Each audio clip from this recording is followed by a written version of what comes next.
The Oxcart by Eric A. Kimmel. Old Japan had strict rules governing how people of all classes should behave. High-born women were not allowed to have any contact with commoners. They could travel only in two-wheeled ox carts. Small windows and heavy curtains hid the passengers from unwelcome stares. Although these carts were beautifully furnished and decorated, they were cramped, poorly ventilated, and extremely uncomfortable to ride in. The ox carts were reserved for women. No male samurai could ride in one. If he did and was caught, he faced severe punishment, possibly even the loss of his samurai status. The three samurai in this story tried to cut corners. They learned a well-deserved lesson. The governor of Setsu had three outstanding samurai in his service. Their names were Tera no Hidemichi, Tera no Suetaki, and Sakata no Kintoki. Once in the late fall, when the name of the Como festival was approaching,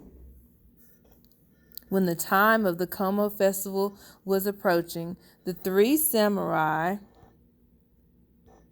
wanted to go to Marisakino to watch the procession. They looked forward to seeing the beautiful shrines pulled through the streets on wagons, while the great taiko drums filled the air with their pounding rhythm. "How will we get to Marisakino?" Hidemichi asked. "We'll ride our horses," Suetaki suggested. "That's not a good idea," said Kintoki. "The streets in Marisakino are going to be crowded. Our horses are trained for war. Once they find themselves in the middle of those crowds, they'll think they're on a battlefield, and they'll start kicking and plunging. Someone's bound to get hurt, and it will be our fault. The governor will be very angry with us." "Then we'll walk," said Hidemichi.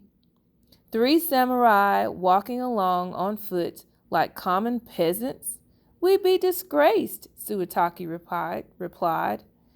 "We could cover our faces so no one would know who we are," Kintoki suggested. Hidemichi argued against that idea. "The city guards would take us for bandits. We'd end up in jail, and the governor would have to get us out. Even if we could go by foot, it's a long walk to Marisakino and back. I don't want to do it." "Neither do we," Kintoki and Suetaki agreed. "If we can't walk or ride, how will we get there?" Suetaki asked. "I have an idea," Kintoki said. "We'll go in an ox cart." "What? A farmer's wagon?" "No, I mean the kind of closed ox cart the wives and daughters of high-born nobles ride in." "Is that a good idea?" Hidemichi asked.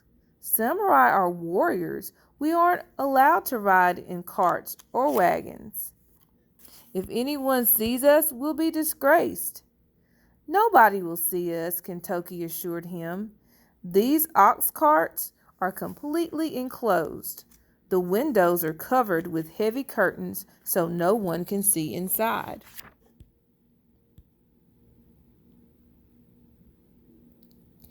"How will we get one?" Suetaki asked.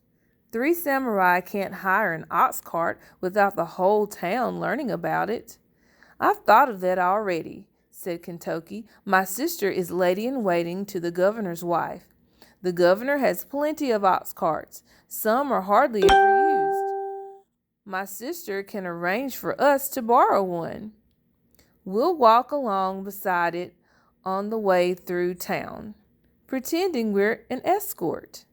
When no one is looking, we'll get in and ride all the way to Marisakino. Our servant, Akira, will lead the ox while we travel in comfort."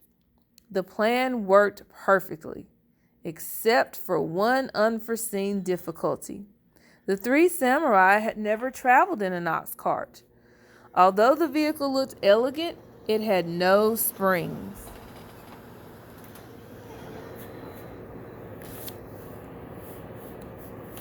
Every bump in the road bounced them around like grains of rice pounded in a mortar. And there were many, many bumps, holes, and gullies along the way to Marissakino. They had hardly gone a mile when Suataki turned pale. "I feel sick. I think I'm going to throw up," he said. "Hurry, open the door. Let me out." Kentucky and Hidemichi grabbed him. "You can't go out. The road is full of people. If they see us riding in this ox cart, we'll be in trouble." "I can't help it," Suataki moaned. "You have to let me out. I'm going to be—" Poor Suataki threw up all over the ox cart. Like a seasick traveler, he couldn't stop.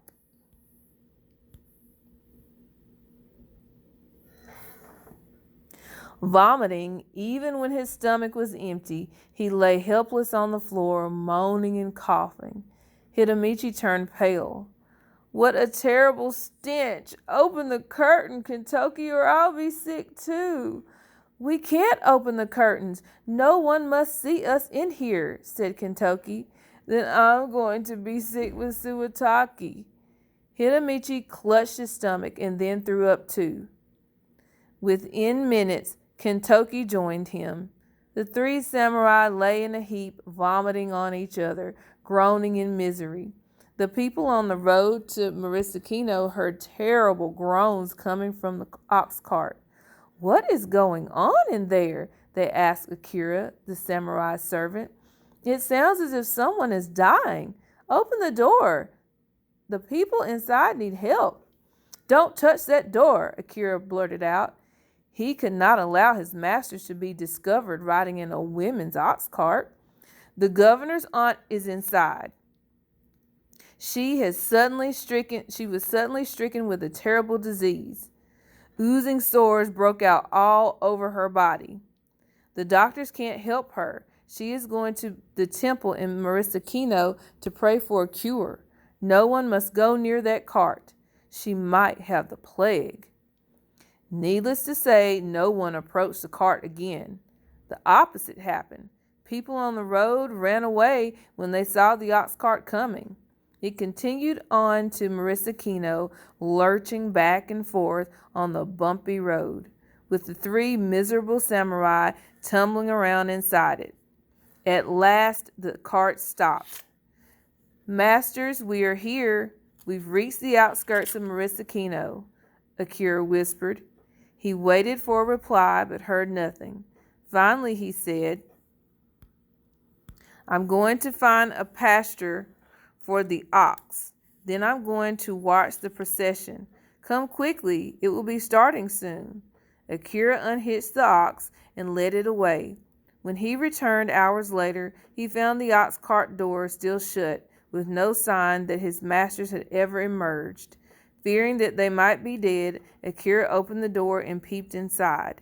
He saw the three samurai laying in a heap, too weak to stand or even groan. Akira lifted them out of the cart one by one. "Masters, I am so sorry. I did not know you were so ill. Have you been here the whole time? Didn't you go to the festival?" "How could we?" Kentucky answered. "We were so sick we could hardly lift our heads." "How stupid we were to ride in that cart," Suataki exclaimed. Hidemichi agreed. "We suffered for nothing. We missed the whole festival." Akira ran to an inn down the road. He returned with hot water, new clothes, and a kettle of hot soup. The samurai felt better after cleaning themselves and eating. "Let's go home," Kentucky said, disgusted. "Not in that cart," said Hidemichi and Suataki. "We'll walk beside it. We'll pretend we're an escort." The three samurai walked all the way back to Setsu. It took a long time to get there. They walked slowly, holding their stomachs, dragging their swords in the dust. Kentucky's sister was waiting for them. "Where have you been? I was expecting you hours ago. Why do you look so pale? Why does the cart smell so bad?" You're lucky we brought it back at all. This cart should be burned, Kentucky told her. The horrid vehicle nearly killed us, Hitamichi added.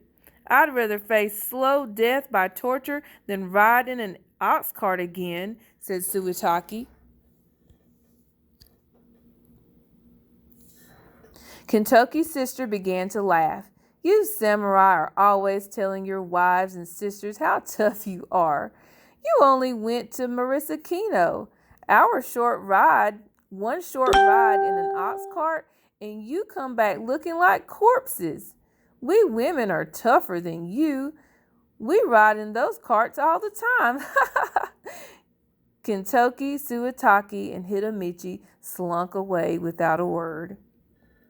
The three samurai had long, distinguished careers.